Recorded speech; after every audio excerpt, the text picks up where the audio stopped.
font l'actu et ils sont sur un GFM. 7h45, l'invité du jour. Ça y est, c'est parti pour les saisons culturelles des différentes structures culturelles de la ville, de l'agglomération, du département de l'Allier. On en parlera évidemment tout au long des prochains jours. Et on fait un focus ce matin sur le théâtre municipal Gabriel Robin qui a présenté sa saison en fin de semaine dernière, qui ouvre la billetterie pour tous ses spectacles à partir de demain. On est pile dans l'actu et on est ravis d'accueillir à ce micro ce matin la directrice du théâtre municipal Gabriel Robin, Catherine Baldoni. Bonjour. Bonjour. Merci d'être à notre micro ce matin. Et puis l'adjoint en charge de la culture à la ville de Montluçon, Alric Berton. Bonjour. Bonjour. Merci à tous les deux d'être là ce matin. Peut-être pour commencer, le mot de l'élu, Alric Berton, sur ce théâtre municipal Gabriel Robin. C'est donc la collectivité qui le gère et qui est un élément phare évidemment de tout ce qui est proposé en termes de culture sur la ville. Oui, exactement. Alors vous faites bien d'appuyer sur le mot municipal, comme vous dites. Important. C'est important, oui, parce que ce théâtre, il a plusieurs vocations. La première, c'est d'offrir une programmation diverse et variée. Variété dans les styles. Ça peut être, on va détailler la programmation, mais voilà, vraiment une variété. Et puis ce théâtre, on le sait pas toujours, il tourne à plein régime, hein, puisqu'il y a les dates comme ça. Il y a aussi des locations qui se font, des arbres de Noël, des spectacles de danse qui sont accueillis, etc. Donc c'est vraiment un outil fabuleux qui tourne à plein régime et qui offre aux Montluçonnais, puis même aux personnes de l'extérieur, une programmation assez riche. Il y a même des mariages qui s'y déroulent du fait de la fermeture de l'hôtel de ville. La fermeture de l'hôtel de ville, oui, le foyer Jourdain accueille les mariages aussi. Si, j'imagine c'est pas d'ailleurs évident, il faut jongler entre toutes les affectations finalement de ce lieu. Figurez-vous qu'à l'intérieur de ce théâtre, on a des gens très compétents et qui font un travail assez énorme, donc parce qu'on a des régisseurs, des techniciens, et c'est vrai que ça nécessite de leur part un travail. On peut les féliciter et les en remercier par rapport à cela, parce qu'ils ont beaucoup de travail. Alors il y a tout, on va pas là dans les 10 minutes qui viennent, il en reste plus que 9 d'ailleurs, détailler absolument tous les spectacles. On vous invite évidemment à aller sur le site internet de la ville de Montluçon, à aller chercher la petite plaquette. Tiens, pour ceux qui nous suivent via les réseaux sociaux ou sur notre chaîne YouTube, hop, elle est comme ça. Elle est très belle cette plaquette qui vous permet d'avoir absolument tous les éléments. Mais déjà une question d'une manière générale, Catherine Baldoni, comment on la construit cette saison culturelle? Comment vous y prenez tout simplement? Alors il y a une attente quand même du public, le théâtre n'est pas ouvert depuis aujourd'hui, donc il y a une attente du public sur des comédies, avoir des têtes d'affiche, et aussi le théâtre et la municipalité a à cœur d'ouvrir les spectacles au jeune public, puisque on commence en étant enfant à s'ouvrir à la culture en assistant à des spectacles. Alors vous parliez justement des têtes d'affiche, c'est évidemment l'une des caractéristiques, mais il y en a d'autres de cette saison. Il y aura encore ce partenariat avec Pascal Legros, organisation sur notamment le théâtre. Ça c'est important parce que ça vous amène des noms un peu ronflants, même s'il n'y a pas que ça qui compte, mais c'est important. Oui, ce qu'on appelle les théâtrales de Montluçon. Donc on a un partenariat entre guillemets avec eux, donc on peut ainsi toucher des têtes d'affiche. Mais cette année, on a travaillé aussi avec de nouvelles productions. Notamment pour le Cercle des Poètes Disparus avec Jean-Marc Dumonté Productions.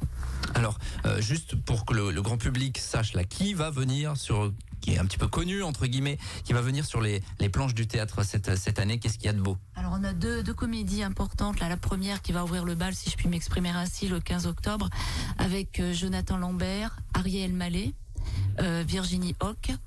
Donc c'est quand même des personnes très connues, des comédiens de renom. Et on a aussi Le Bracelet avec Isabelle Mergo. C'est pas la première année qu'elle vient, donc elle a beaucoup de succès à Montluçon parce que c'est vraiment très drôle. Les gens passent un très bon moment avec. C'est écrit d'ailleurs par Isabelle Mergo avec Yvan Le Bolloc. Voilà, c'est des noms évidemment qui parlent, et puis des habitués de théâtre. L'amour chez les autres, ça sera le 15 octobre, si je me trompe pas. Pour l'autre spectacle que vous avez évoqué, j'ai pas la date sous les yeux. Clôturer la saison, pour le coup, ça sera le 9 mai. D'accord, donc là on est vraiment de part et d'autre de cette saison. Déjà sur ce type de spectacle, ce qu'il faut dire au grand public, c'est qu'il faut pas hésiter à réserver, et vite, parce que ça part très très vite. Ça part vite, mais oui, faut venir assez vite réserver, ça a beaucoup de succès. Voilà, sur ces pièces-là, donc on rappelle le programme sera sur le site de la ville de Montluçon. Alric Berton, c'est important d'avoir dans une programmation comme ça quelques noms un peu qui claquent entre guillemets. C'est important puisque on le voit au niveau des chiffres de fréquentation et de la billetterie. Non seulement la salle est pleine, on a une jauge qui est quand même limitée puisqu'on a une jauge de 600 personnes. Et puis quand on regarde les statistiques, on voit qu'il y a des personnes qui viennent de l'extérieur du département. Donc on peut tout à fait considérer que le théâtre Gabriel Robin est aussi pour la ville de Montluçon un outil de rayonnement. Ça, c'est important. Important de le signaler. Alors en termes de théâtre, il y a plein d'autres propositions également tout au long de la saison. Oui. Je vois que vous êtes sur la page des Faux British. Donc ça, c'est un spectacle humour burlesque à la Monty Python. Donc faut apprécier, mais moi j'adore cette pièce, c'est vraiment très drôle, très drôle. Donc on peut venir là. Plus de 880 000 spectateurs depuis que ça tourne. Elle a eu la meilleure comédie des Molières en 2016, donc c'est une valeur sûre. Oui. Et il y a une autre grande pièce qui est le Cercle des Poètes Disparus.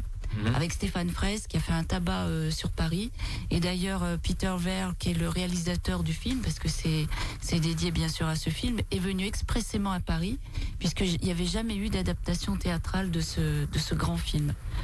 Alors les dates, je les donne. Les Faux British le 23 novembre, si je me trompe pas, et le Cercle des Poètes Disparus le 17 janvier. Ça fait donc partie de la sélection, mais il n'y a pas que ça, il y a aussi... Je voulais revenir aussi à une autre pièce qui est importante, qui est Le Montespan. Ah, allez-y. D'après le livre de Jean Telet. Alors quand on connaît Jean Telet, c'est toujours bourré d'anecdotes historiques véridiques et avec un langage, un dialogue assez épicé. Et ça sera une ambiance alcôve, mais avec un dialogue très soutenu. On bascule dans le 17e de manière très drôle aussi. Jeudi 6 février pour ce rendez-vous là, et il y en a évidemment plein d'autres bien évidemment. Il y a également de la musique, j'allais le dire, et il y a des partenariats aussi avec les autres structures culturelles. La musique, ça va démarrer assez tôt d'ailleurs, dès le mois prochain avec le fameux Guitar Fest qui revient. C'est un partenariat avec le Mupop. C'est ça, avec le Mupop. Et cette année on aura Nono du groupe Trust, Raoul Chichin qui est le fils d'Erita Mitsuko. Donc il y a beaucoup de succès puisque c'est dû aussi par rapport au concours de guitare. Et il y aura aussi les lauréats de ce grand concours. Le vendredi 11 octobre pour ce concert-là, Alric Berton, ce partenariat avec les autres structures culturelles et notamment le Mupop, c'est évidemment quelque chose qui est marqueur de la saison et des saisons depuis déjà quelques années. C'est des choses qui se répètent d'année en année, effectivement. Une des chances qu'on a aussi, c'est d'avoir cette richesse parmi les structures qui nous entourent. Et dans un but de transversalité, et puis aussi de mettre en avant les autres structures, on a des partenariats qu'on noue. On peut aussi parler du conservatoire André Messager qui vient aider à garnir un petit peu cette programmation, et ça permet aussi de croiser nos publics, et donc c'est important, et chaque année on tient vraiment à maintenir ces partenariats. Oui. Voilà, ces partenariats tout au long de l'année. Il y a aussi, vous le disiez tout à l'heure, vraiment un accent mis sur le jeune public, ça c'est important. Alors pour le partenariat, il y a aussi le 109. Oui, qu'on n'oublie pas, on recevra Pascal Favier demain à ce micro également. Le Chicago Blues Tour, c'est une merveille, on les a reçus la saison dernière, ils ont vraiment mis une ambiance du tonnerre. C'est Chicago qui vient à Montluçon, on est vraiment dans un club de blues de Chicago. Vraiment, ceux qui aiment cette musique, je recommande vraiment de venir. Rendez-vous blues le 15 novembre avec le Chicago Blues Festival. Et puis je le disais, donc le jeune public, important de le mettre en avant. Oui, alors on va commencer d'ailleurs la saison avec un jeune public qui est Prélude en bleu majeur sur le thème de la peinture de Kandinsky. Donc c'est un théâtre mime, visuel, sonore. C'est très bien, et on reçoit d'ailleurs comme l'a dit tout à l'heure Alric Berton, des jeunes scolaires en séance scolaire en journée, et le soir ouvert au tout public. Ouais, c'est beaucoup d'enfants qui passent. Vous faisiez les comptes, je crois, tout à l'heure dans votre tête, Alric Berton. 2200 enfants accueillis. Une petite parenthèse par rapport à cela, on a des demandes qui sont nettement supérieures au nombre d'enfants que l'on peut accueillir. Donc il y a un travail qui est fait entre Madame Baldoni et puis une représentante de l'éducation nationale, et on essaye chaque année de tourner de façon à pouvoir aussi accueillir tout le monde. Malheureusement, chaque année on fait un petit peu de déçus, donc je leur adresse un petit message pour leur dire voilà, le retour viendra, mais vraiment il y a une grosse envie à ce niveau-là. Oui. Il nous reste 2 minutes, Catherine Baldoni, pour nous parler peut-être d'un autre coup de cœur que vous avez là tout de suite, rapidement. Qu'est-ce qu'on pourrait citer comme autre spectacle? Alors, on aura aussi Michel Jonas avec le 109, et un coup de cœur qu'on n'a jamais fait au théâtre, c'est les The Black Blues Brothers, qui est du Nouveau Cirque. Et là c'est détonnant sur la musique du film Les Blues Brothers, dans une ambiance Cotton Club. Donc il y aura le feu sur la scène au sens propre comme au sens figuré. Ça va vraiment être très bien, et c'est le 9 novembre. 9 novembre. Voilà. Samedi. Toutes les dates sur le site internet de la ville de Montluçon, théâtre municipal Gabriel Robin. Les places à partir de demain, on vous le répète, pour certains de ces spectacles, ça part très vite.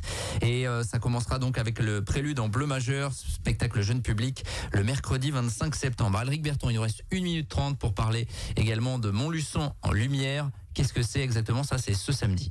Samedi 21, donc là on le fait dans le cadre des Journées du patrimoine. C'est une nouvelle animation qu'on crée, donc c'est une grande première à Montluçon. On a la chance d'avoir une belle cité médiévale et d'avoir de très beaux monuments. Donc l'idée c'est de s'inspirer de ce qu'on peut voir à l'extérieur, sans avoir la prétention de faire une fête des Lumières comme à Lyon ou à Chartres par exemple, mais on le réadapte en fonction de nos bâtiments, de notre patrimoine et puis surtout de nos moyens, il faut bien le dire.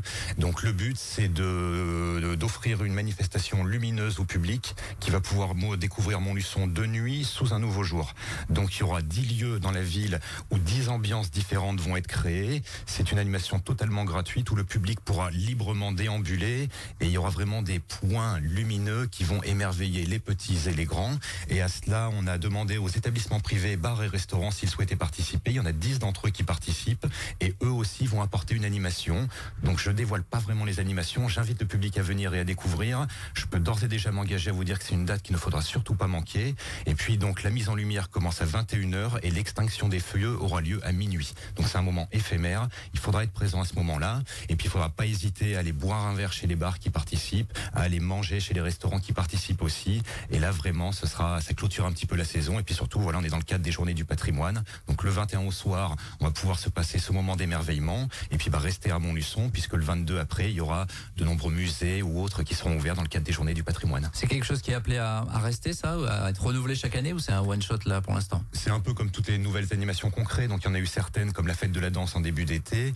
On fait un premier essai pour voir comment ça prend, mais l'objectif bien évidemment c'est d'année en année faire grossir l'événement et puis l'améliorer d'année en année. Sachant que dans l'année 2025 il y aura des lieux de patrimoine et je pense principalement au château des Ducs de Bourbon qui va réouvrir. Donc on peut très bien imaginer qu'après la fête des Lumières, donc le Montluçon en Lumière, puisse encore grandir et s'améliorer. Montluçon en Lumière samedi à partir de 21h et jusqu'à minuit. Vous avez 3 heures, c'est très éphémère avec, donc on avait bien compris, ce partenariat avec des bars notamment. Et puis cette saison du théâtre municipal Gabriel Robin, je représente la plaquette pour ceux qui nous suivent via la vidéo. Elle vient d'être lancée, le premier spectacle à partir du 25 septembre et les places à réserver à partir de demain. Merci à tous les deux d'être venus à notre micro. On souhaite une bonne saison culturelle évidemment au théâtre municipal Gabriel Robin. 7h57, on revient dans quelques minutes. Tous les matins, 7h45, l'invité du jour en direct sur RJFM. Retrouvez l'invité du jour en podcast sur rjfm.net et l'appli RJFM, mais aussi en replay vidéo sur YouTube et Facebook. RJFM.